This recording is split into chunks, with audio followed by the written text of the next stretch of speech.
Have you ever wanted to completely fall in love with someone? To have your eyes, your heart, completely taken by a single person. To feel a sort of genuine flutter and happiness just by being with them. When many of us hear the meticulously crafted lyrics of songs, sweetly written stories of novels, this feeling is what we imagine when thinking of the words true love. This is the feeling many of us dream to feel one day. But to quote a purple mutated dinosaur, no, not that one. Reality is often disappointing. Seriously. Bloom Into You is a very, very dear anime to me that teaches the meaning of loving someone. Through voyeurism, with the power of we get to see the personal stories of multiple characters and their perspectives of what love is. Some straightforward, some complicated, some... What does it mean to be special? How does change affect the way you love someone? What does it truly mean to love someone? Bloom Into You, through a beautifully conclusive story, tells a tale that answers these questions. You is a girl who has always looked up to the magical feeling described in love novels and love songs. It's as if falling in love is this thing that changes your life. It's as if falling in love is a blessing to have. But in the many years of admiration for this feeling, she's never experienced this sensation. Not when she was young, not even when she was confessed to by a close friend. That heart-racing moment just never seemed to come. Damn, she must be immune to heart attacks. Just as she thought she had found a comrade, Toko falls in love with her. Top 10 anime betrayals. The entire anime follows the story of Yu having an official that emotionally relies on her and is constantly intimate with her, being completely fine with the fact that Yu doesn't reciprocate these feelings. No, it's actually the opposite. It's something like this. I love you so much, Yu. Right. You better not ever love me back, motherfucker. Over time, Yu grows closer and closer to Toko, and after a lot of intimacy, she realizes that she likes Toko, but it's not the kind of magical, unexplainable feeling she once dreamt of. And the irony of it all is, her promise to Toko makes it impossible for her to ever confess these feelings. So she does what everyone does best. Gaslight yourself. Tell yourself you're not in love and the world is just tempting you. Meanwhile, on Toko's side, she's on her 64th semester of PTSD. Toko was the spitting image of a perfect girl. Good grades, good athlete, could probably kick you in the face and call you a bitch. Everything you want in a person. Yet beneath this facade was a lonely, timid girl who wore a perfect mask to follow the footsteps. No, to become her deceased sister. After falling in love with Yu, Yu was the only person she could show her true self to. All the world would see was a proud, strong girl who could seemingly solve anything on her own. Insisting on this mentality, Toko continued to spiral down a cycle of self-hatred below this mask, relying on the persona she created and the comfort of Yu to continue existing. I call my new invention Tokopium patented.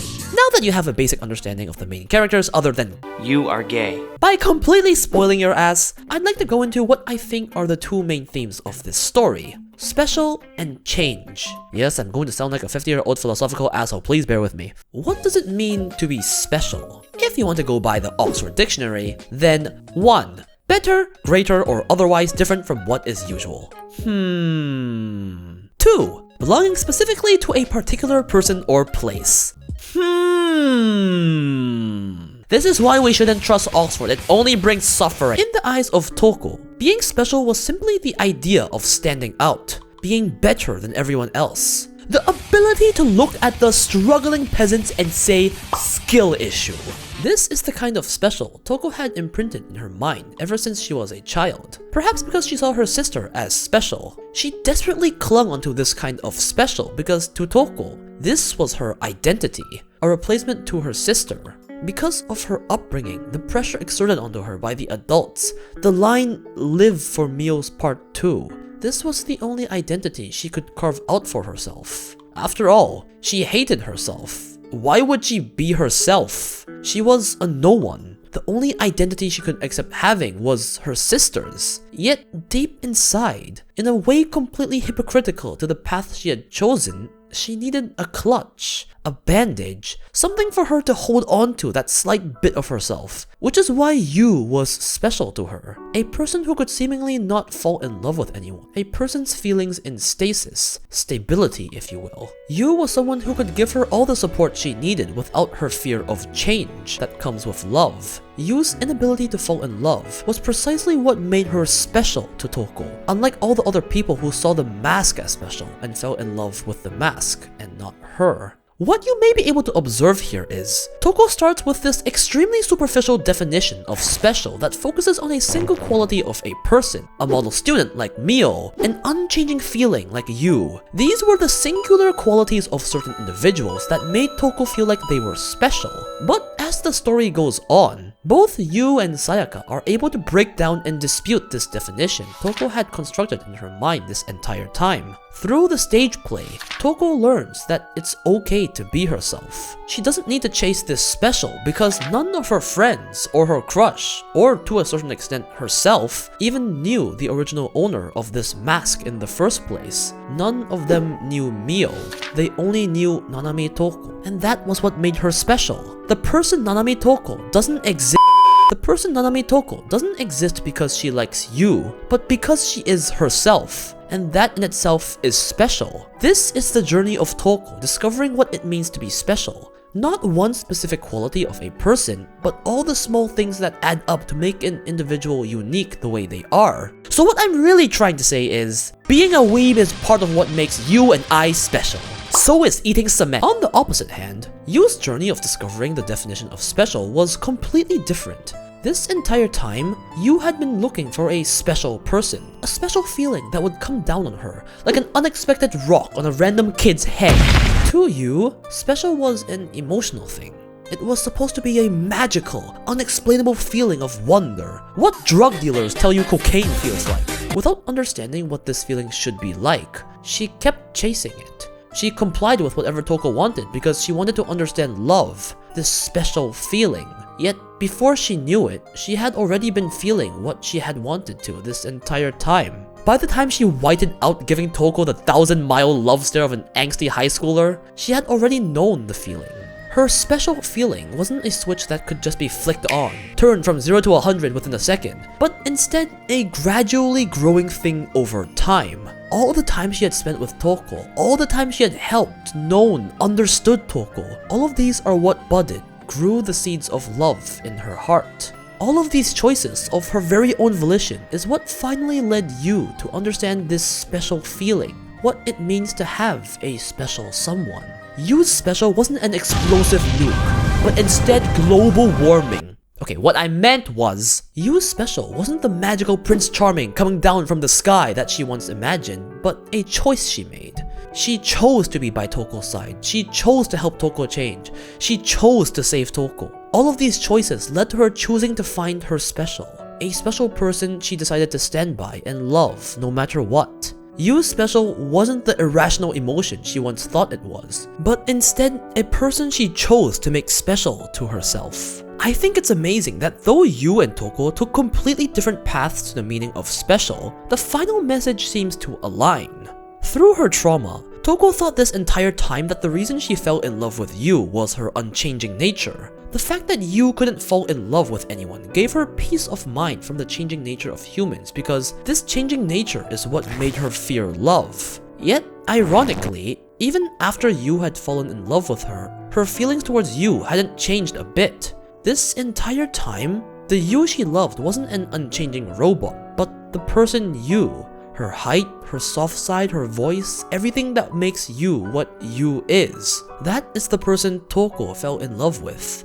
On the other side, the Toko that Yu fell in love with wasn't this shining figure that triggered a 200 BPM freedom dive heartbeat in her. What Yu fell in love with was everything about Toko after being by her side for so long. She fell in love with not the perfect girl Mio, but the true person inside, the flawed Toko. While I don't even think the message being sent here is the main one of the story, it's a very important one. To be special is to be yourself, because everyone is unique, down to the very atom. The preconceptions both Toko and Yu had of special was of it being a specific image of something, a specific thing they wanted out of a person. But in the end, they fell in love with everything about each other. Not the quality they seeked out at the very beginning, but everything about each other.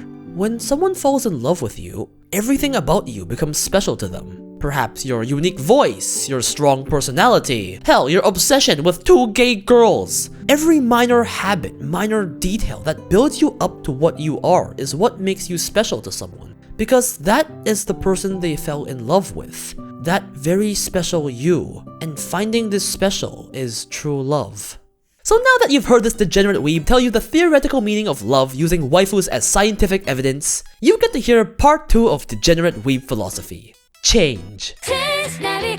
Change in life, change in underwear, change in what I eat for dinner, all change. Change is a very constant theme throughout the entire anime and manga. We see how everyone's perception of change affects their actions, fear for most of them. I mean, fair enough. Have you seen how they butchered Twitter? Absolute buffoonery. Damn bird got metamorphosized into a porno logo. Toko has, for many years of her life, had the perception that change was a bad thing. After all, if you love something about somebody and they change, then would you still love that person?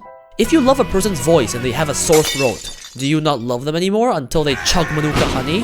If you love a person's skills, then do you stop loving them the moment they have a skill issue? If you love a person's soft hands, then do you stop loving them if they do your dishes every day? Love is a scary thing, and change is a scary thing, because it can change the very nature of the thing you loved in the first place. That's why Toko fell in love with you, a person who couldn't fall in love with anyone. The inability to fall in love was an indicator of stasis, the lack of change. It is this stability that Toko had been searching for. This is why Toko was so terrified of you falling in love with her, because it would change the very nature of what Toko fell in love with in the first place. I know they say don't put your dick in crazy, but putting your mouth in crazy doesn't seem like a better alternative. Toko stayed stubborn to this mindset for a very long time, even rejecting the change of the ending in the play script at first. However, through the final play, through Sayaka and you confessing, through herself changing, she realized something. Change in love isn't necessarily a bad thing.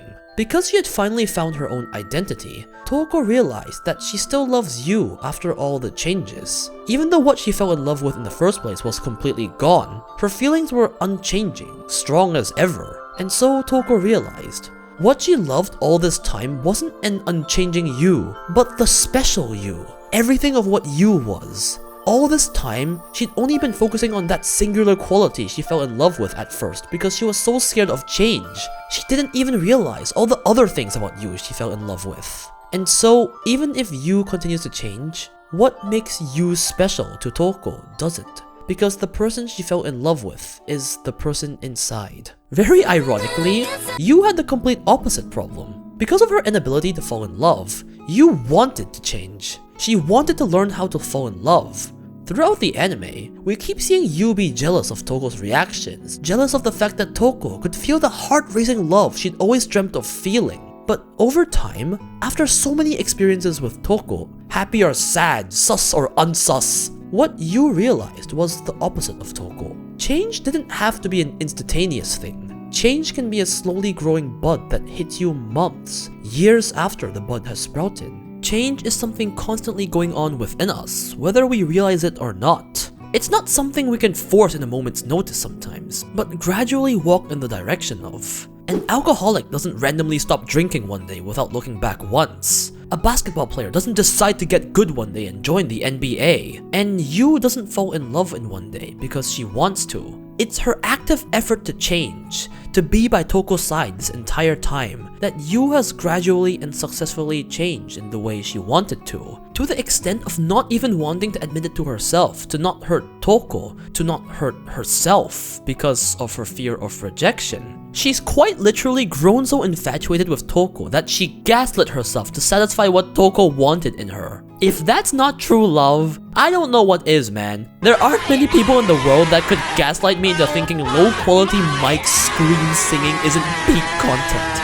While Yu never got that immediate rush of emotions she'd always wanted, in the end, through herself, she was able to find her own special. After many years of looking at an empty sky, void of feelings, By trying to change, you didn't wait for a blue sky to come floating above her, but instead painted her own sky a beautiful shade of love. The very change she had longed for her entire life. If you thought 2 gay girls weren't enough to trigger some change in you, then don't worry, we have a 3rd, and a 4th, and a 5th, and a 6th. God damn bitches in this show gay. Good for them! Good for them. Sayaka was that very same coward as Toko who once feared change. She liked Toko this entire time from the very beginning and had basically been Toko's right-hand woman from the start. To the point where the school would joke that they were a married couple. She loved the perfect image of Toko, how capable, competent she was, how she made everything seem trivial. Yet despite the fact that she learned of Toko's facade, Sayaka didn't feel disappointed in Toko, but continued to love her, perhaps even more.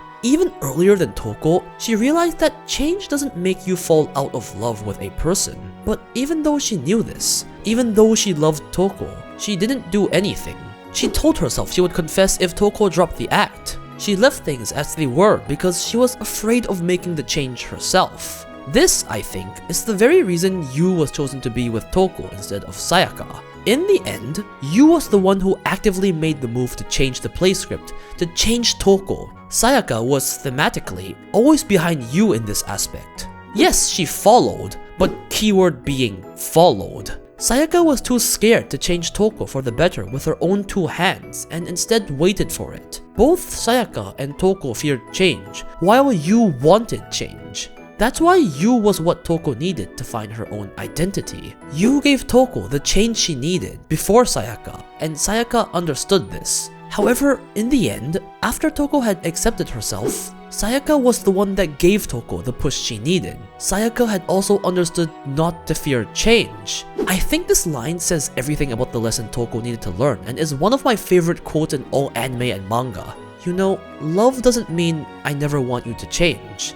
But I don't think it means I don't care if you change either. So I suppose it might mean I believe you'll always be the person I adore. A declaration of faith, perhaps. Anyway, thematics aside, thank Licorice Sayaka got a happy ending. She's such a good, pure girl. She just wants Toko to be happy. She deserves happiness. So all that gay character philosophy aside, what is the main message Bloom Into You is trying to send? I think it's don't fear change. Within the story, all the main characters, whether they want it or not, end up changing in one way or another. It's easy to think you'll always have the same habits, like the same things, stand by the same morals in the future. Yet look back a few years and you might not even recognize the person you once were. Change is an inevitable thing that happens to everyone because, as humans, we're affected by our environment, the people we interact with, and, well, the world. Whether you confess or keep to yourself, whether you talk it out after a fight or bottle it up to yourself, whether you take a leap forward or take a step back, humans, relationships, and the world is constantly changing. Nothing can stay in stasis forever. It's scary to think what others, or even you yourself, could possibly change into. After all, the unknown is feared, and rightfully so. Yet despite this fear, what we really should do is embrace the change. Change doesn't have to be a bad thing. In fact, it should be what pushes us forward. If Toko continued to fear change, she would have stayed beneath her mask of self-loathing forever. If Sayaka had feared change, she would never have even confessed to Toko or found a girlfriend. If Yu hadn't changed, she would never have found the love she had been looking for her entire life. The only thing fear of change does is stop us in our tracks, stop us from moving forward. That's why we should accept change in people. Everyone changes, but if you truly love someone, if someone is special to you, then it means that you have faith in this person's change. That even after he or she changes, you will always love them for who they are because you know you will love the new them too. That is the meaning of true love. A declaration of faith. That you love everything about a person, every small thing, and no matter how he or she changes, you have faith that he or she will always be that special person that you love. I don't normally go over a lot of personal stuff on this channel since I am a degenerate weeb troll guy and, well, this channel is about anime, not me. But Bloom Into You is a very, very dear anime to me, and in a very different way from my licorice and butchie obsession. So on this rare occasion, I'd like to talk a little about myself. To me, Bloom Into You is an anime that taught me what it means to love someone. I think from years ago, I found myself in a similar situation as you, where I loved watching romance anime and would find the reactions and couples adorable. Oh my god, they love each other so much! Fangirling like a 15-year-old teen girl who's never been in love. Wait, I'd even go as far as to call it my favorite genre. But the one thing that always seemed to bother me was I could never truly understand how the characters felt. I've never had that blushing moment, that oh my god I like this person so much moment, that thrilling doki doki that romance anime seem to have all the time. Getting nervous around a specific person, feeling butterflies, I've just never had that moment, and I wanted to know what it was like. Honestly, I think I'm a decently happy person with a good group of friends, but without that feeling, it felt like something was missing. As if a puzzle piece was missing in my heart. I'd feel jealous when I read Vanilla Dojin, like I'd think, what does it feel like to love somebody this much? To be this infatuated with someone? No, I swear, this is not a I want to be happy, not horny moment. Okay, maybe I want both. That's not the point. But what Bloom Into You taught me was, that special I seem to be looking for is not something I should wait for, but something I should reach my hand towards. That sensation I've longed for is not a feeling that comes crashing down, but a feeling I should head towards with my own choices, is something I should slowly change myself to learn. I only watched this anime and proceeded to finish the manga this year, so the reason Bloom Into You is so special to me is it feels like it gave me a hint, a direction towards that void I've been feeling from that missing puzzle piece for so long. I guess what I'm trying to say is, Bloom Into You showed me how to fall in love with someone, the true meaning of love. While many movies, TV shows, pieces of fiction often try to send a meaningful message at the end, it's exceedingly rare for me, or I'd like to guess for most people, basically give you a direct answer to an internal struggle you've been facing for so long. That's why Bloom Into You holds a very, very special place in my heart, and I don't think that feeling will ever fade. I may not know all of you watching this video personally, but if you have anything you're struggling with, all I want to tell you is, don't be afraid of change. Actively hunt change down yourself. Whether what you want is better grades, a girl you're chasing, a dream job, anything. If you fear a change in environment, a change in relationship, and stand still, the world will simply move on and change without you. Things will change and leave you behind. While change doesn't necessarily mean everything will go your way, it's a step in the correct direction, and I truly believe with enough effort and faith in this change, you will one day see a sight you never thought you could in your life. ユウ大好きだよ。